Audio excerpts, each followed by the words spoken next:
Hi friends, ఈ వీడియోకి సంబంధించిన ఈ ఫ్రీ పీడిఎఫ్ మీకు యాప్లో ఉంది. డౌన్లోడ్ చేసుకోండి యాప్లో ఫ్రీ మెటీరియల్లో. సో అలానే ప్రాచీన మధ్యయుగ భారతదేశ చరిత్ర ఫుల్ పీడిఎఫ్స్ 20 మరియు 30 రూపీస్కి అవైలబుల్ ఉన్నాయి ఫ్రెండ్స్. ఇవి మీరు డౌన్లోడ్ చేసుకొని ప్రింట్అవుట్ తీసుకోవచ్చు. కింద డిస్క్రిప్షన్లో యాప్ లింక్ ఉంది, శాంపిల్ చెక్ చేయండి. ఆధునిక భారతదేశ చరిత్ర ముఖ్యమైన పత్రికలు. ఆసియాలో తొలి పత్రిక, భారతదేశంలో తొలి పత్రిక బెంగాల్ గెజిట్. దీనికే మరొక పేరు కలకత్తా జనరల్ అడ్వర్టైజర్. ఇది ఆంగ్ల పత్రిక, ఇది ఒక వీక్లీ. దీన్ని స్థాపించినది జేమ్స్ అగస్టిస్ హిక్కీ. తొలి పర్షియన్ వారపత్రిక మిరాత్ ఉల్ అక్బర్ రాజా రామ్మోహన్ రాయ్ స్థాపించారు. తొలి హిందీ పత్రిక ఉదంత మార్తాండం. దీన్ని స్థాపించినది పండిట్ జుగల్ కిషోర్ శుక్లా. తొలి మరాఠీ పత్రిక దర్పణ్ లేదా ది బాంబే దర్పణ్. ఇది పక్షపత్రిక, అంటే 15 రోజులకు ఒకసారి వస్తుంది. తర్వాత దీన్ని వారపత్రికగా మార్చారు. దీన్ని స్థాపించినది బాలశాస్త్రి జంబేకర్. ఇది మరాఠీ పత్రిక మరియు ఆంగ్లంలో కూడా ప్రచురించబడింది దర్పణ్. తొలి ఉర్దూ పత్రిక జామ్ ఇ జహాన్ నుమా. దీన్ని హరిహర్ దత్తా స్థాపించారు. ముందుగా ఇది ఉర్దూ పత్రిక ప్రారంభించబడి తర్వాత పర్షియన్లో మాత్రమే ప్రచురించబడింది. తొలి గుజరాతీ పత్రిక బాంబే సమాచార్. ప్రస్తుతం దీని పేరు ముంబై సమాచారం. దీన్ని స్థాపించినది ఫర్దుంజీ మార్జ్బాన్. భారతదేశంలో స్థాపించబడ్డ తొలి పత్రిక బెంగాల్ గెజిట్. బెంగాల్ గెజిట్ పేరుతో బెంగాలీ వారపత్రికను స్థాపించినది హరిశ్చంద్ర రే అని గుర్తుపెట్టుకోండి. సో ఈ భారతదేశంలో స్థాపించబడ్డ తొలి పత్రిక అయిన బెంగాల్ గెజిట్ని స్థాపించినది జేమ్స్ అగస్టిస్ హిక్కీ. భారతీయుడు స్థాపించిన తొలి పత్రిక సంవాద కౌముది. తొలి భారతీయ భాషా పత్రికగా సమాచార్ దర్పణ్ అనే బెంగాలీ వారపత్రికను పరిగణిస్తారు. ఈ సమాచార్ దర్పణ్ వచ్చిన సమయంలోనే వేరే పత్రికలు కూడా వచ్చాయి, కాకపోతే వాటి గురించి ఇన్ఫర్మేషన్ అనేది సరిగా లేకపోవడం వల్ల దీన్నే తొలి భారతీయ భాషా పత్రికగా పరిగణిస్తారు. First vernacular paper in India. మొదటి కార్మిక పత్రిక భారత్ శ్రామ్జీవి లేదా భారత శ్రమజీవి. దీన్ని స్థాపించినది శశిపాద బెనర్జీ. బెంగాల్ గెజిట్ 29 జనవరి 1780లో ప్రారంభమైంది. ఈ పత్రికను స్థాపించినది జేమ్స్ అగస్టిస్ హిక్కీ. ఇతడు ఐరిష్ వ్యక్తి. ఇది భారతదేశపు తొలి పత్రిక, ఆంగ్ల భాషా పత్రిక. ఈ పత్రికకు ఇతర పేర్లు కలకత్తా జనరల్ అడ్వర్టైజర్, హిక్కీస్ గెజిట్. ప్రతి శనివారం ఈ పత్రిక ప్రచురించబడుతుంది. ఇది ఒక వీక్లీ పేపర్. బ్రిటిష్ ఇండియా రాజధాని కలకత్తా నుండి ప్రచురించబడింది. నాటి బ్రిటిష్ గవర్నర్ జనరల్ అయిన వారెన్ హేస్టింగ్స్ అవినీతి గురించి బెంగాల్ గెజిట్ పత్రిక రాసింది. ఈస్ట్ ఇండియా కంపెనీ ఈ ప్రింటింగ్ ప్రెస్ని స్వాధీనం చేసుకొని మార్చి 1782లో బెంగాల్ గెజిట్ వార్తాపత్రికను మూసేసింది. బెంగాల్ గెజిట్ నివేదికల సాయంతో, రిపోర్ట్స్ సాయంతో బ్రిటన్ పార్లమెంట్ సభ్యులు హేస్టింగ్స్పై విచారణ చేపట్టి పదవి నుండి తొలగించారు. బెంగాల్ గెజిట్ వార్తాపత్రికతో 1780లో భారతదేశంలో జర్నలిజం యుగం ప్రారంభమైంది. సో ఇది రిపీట్ అయింది పాయింట్. ఇంకో పత్రిక గురించి చూద్దాం ఫ్రెండ్స్. బాంబే సమాచార్.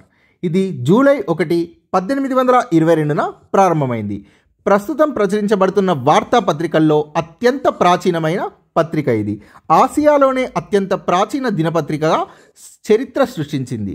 ఈ పత్రికను బొంబాయిలో స్థాపించినది ఫర్దుంజీ మార్జ్బాన్. ఇతడు పార్సీ పండితుడు. దీని ప్రస్తుత పేరు ముంబై సమాచార్. ముంబై సమాచార్ గుజరాతీ భాషలో వెలువడే 2వ అతిపెద్ద సర్క్యులేషన్ గల పత్రిక. ఈ పత్రికను ప్రారంభించి 2021 జూలై 1 నాటికి 200 సంవత్సరాలు పూర్తయింది.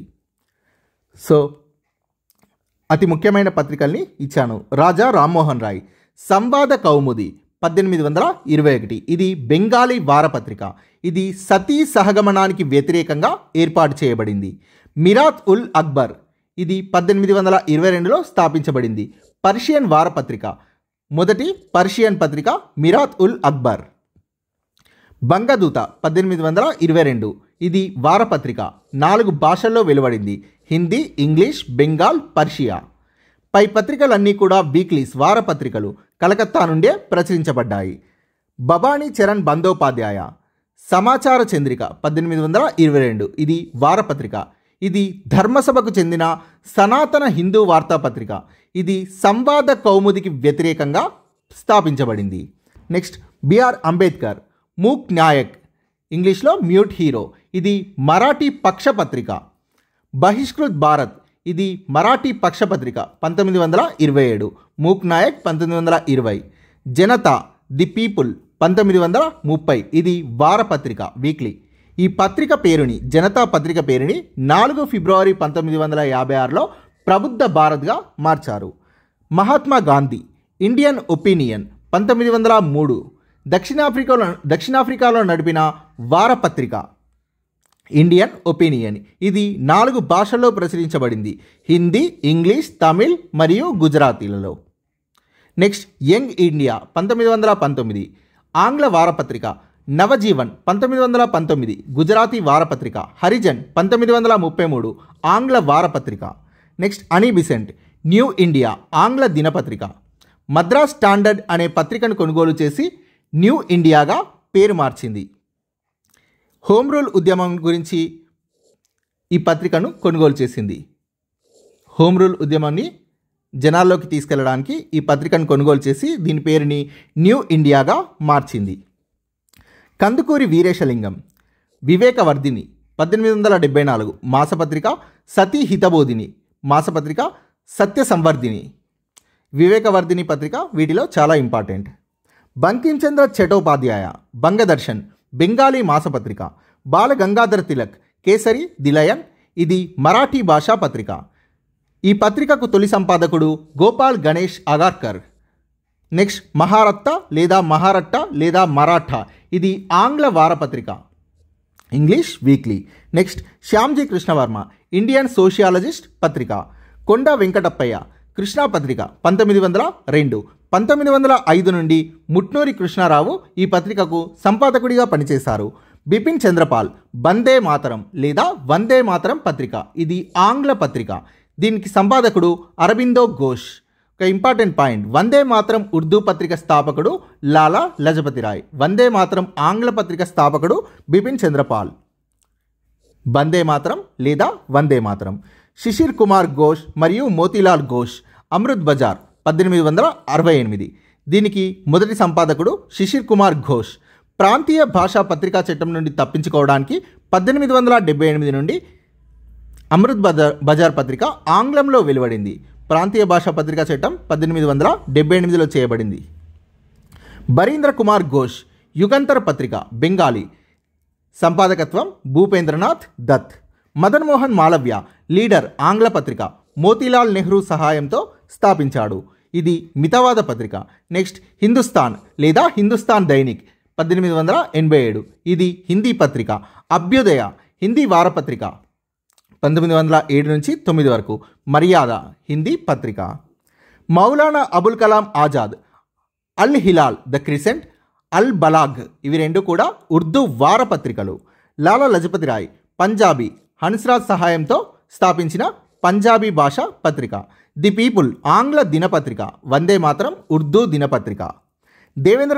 దేవేంద్రనాథ్ ఠాగూర్, తత్వబోధిని, ఇది బెంగాలీ వేదాంత మాసపత్రిక. దేవేంద్రనాథ్ ఠాగూర్ మరియు మన్మోహన్ ఘోష్, ఇండియన్ మిర్రర్, ఇది ఆంగ్ల దినపత్రిక. స్వామి వివేకానంద, ఉద్బోధన, బెంగాలీ పక్షపత్రిక. ప్రబుద్ధ భారత్ ఆంగ్ల మాసపత్రిక. సర్ సయ్యద్ అహ్మద్ ఖాన్, తహజిబ్ ఉల్ అఖ్లక్, ఇది మహమ్మదీయ సంఘ సంస్కరణ పత్రిక, ఇది మాసపత్రిక. హెన్రీ వివియన్ డిరాజియో, ఈస్ట్ ఇండియా, ఇది ఆంగ్ల దినపత్రిక. బెహరాంజ్ ఎం మలబారీ, ఈస్ట్ అండ్ వెస్ట్ వార్తాపత్రిక సంపాదకుడు. ఇండియన్ స్పెక్టేటర్ ఆంగ్ల దినపత్రిక స్థాపకుడు. ఇండియన్ స్పెక్టేటర్ తర్వాత వాయిస్ ఆఫ్ ఇండియాలో విలీనమైంది. వాయిస్ ఆఫ్ ఇండియాని స్థాపించినది దాదాబాయ్ నౌరోజీ. పార్సీ పత్రికలు రస్త్ గఫ్తార్, ట్రూత్ టెల్లర్ అని అర్థం ఇంగ్లీష్లో. ఇది పార్సీ పేరు రస్త్ గఫ్తార్ అనేది. రస్త్ గఫ్తార్ స్థాపకుడు మరియు సంపాదకుడు దాదాబాయ్ నౌరోజీ. ఇది బొంబాయిలో ప్రారంభించబడ్డ ఆంగ్లో గుజరాతీ పక్ష పత్రిక. నెక్స్ట్ స్త్రీబోధ్, ఇది కూడా పార్సీ పత్రిక. ది పార్సీ పత్రిక. పై పత్రికల ద్వారా రెహ్నమాయ్ మజ్దయాస్నన్ సభ అంటే ఇది ఒక పార్సీ సంఘం. ఈ సంఘ సంస్కరణ కార్యక్రమాలను ప్రచారం చేయడానికి ఈ పత్రికల్ని స్థాపించారు. రస్తగఫ్తార్, స్త్రీబోధ్, ది పార్సీ. రెహ్నమాయ్ మజ్దయాస్నన్ సభ సంస్కరణ కార్యక్రమాలను ఈ పత్రికల ద్వారా ప్రచారం చేశారు. నెక్స్ట్ గోపాల్ గణేష్ అగార్కర్ సుధారక్, ఇది మరాఠీ వీక్లీ పేపర్. ఇది తర్వాత ఆంగ్లంలో కూడా ప్రచురించబడింది. ఈశ్వరచంద్ర విద్యాసాగర్ సోమ్ ప్రకాష్ బెంగాలీ వారపత్రిక. సంపాదకత్వం ద్వారకానాథ్ విద్యాభూషణ్. బాలశాస్త్రి జంబేకర్, ఇతడు మరాఠీ జర్నలిజం పితామహుడు. దర్పణ్ లేదా ది బాంబే దర్పణ్ అనే పత్రికను స్థాపించాడు. ఇది మరాఠీ పక్షపత్రిక, మరాఠీలో తొలి పత్రిక. నెక్స్ట్ దిగ్దర్శన్, ఇది మరాఠీలో తొలి మాసపత్రిక. శశిపాద బెనర్జీ భారత శ్రమజీవి మాసపత్రిక, మరాఠీ. ఇది మొదటి కార్మిక పత్రిక. నెక్స్ట్ ఫిరోజ్ షా మెహతా బాంబే క్రానికల్, ఇది బొంబాయి కేంద్రంగా స్థాపించబడ్డ తొలి పత్రిక. అరబిందో ఘోష్ కర్మయోగి ఆంగ్ల వారపత్రిక. ధర్మ బెంగాలీ వారపత్రిక. Thank you friends, please subscribe this channel. Important పత్రికల్ని ప్రొవైడ్ చేశాను ఈ వీడియోలో. సో ఈ పీడిఎఫ్ అప్లికేషన్లో ఉంటుంది ఫ్రెండ్స్, డౌన్లోడ్ చేసుకోండి. ఫ్రీ మెటీరియల్లో చూడండి.